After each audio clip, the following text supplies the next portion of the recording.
حابين تنشروا رابط لليوتيوب على ستوري الفيسبوك؟ تابعوا معي الفيديو.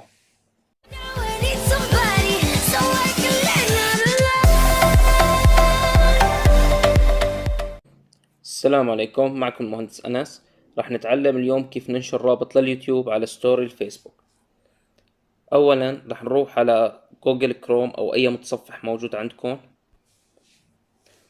في السيرش أو البحث هنكتب يوتيوب،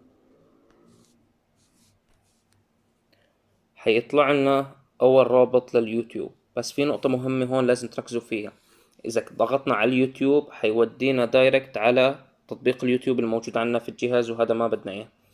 راح نضل ضغطين ضغطة مطولة، حنختار Open a new tab، يعني فتح فيه متصفح ويب جديد للهواتفون باللغة العربية.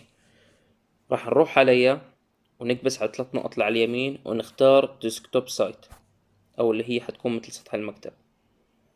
بعدين فينا من السيرش نسوي بحث على أي فيديو بدنا إياه، أو مثلا أنا حاخد عشوائي هذا الفيديو. حنلاقي عنا كلمة شير، حنضغط عليها.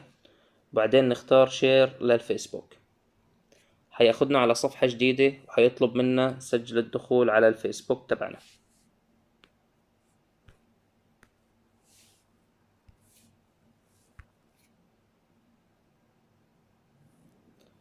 راح تجينا هاي الصفحة، عنا لينك الفيديو موجود، وتحت عنا خيارين، واحد نيوز فيد وواحد يور ستوري. حنشيل الصح من على النيوز فيد وحنختار يور ستوري. حنعمل بوست، هيك بيكون عمل للشير للفيديو على الستوري تبعنا للفيسبوك. هنروح نتأكد، ندخل على الفيسبوك، هنروح على الستوري تبعنا وحنلاقي الفيديو موجود. إذا بنكبس عليه بنلاقي فيو ويب سايت وبيروح عليه.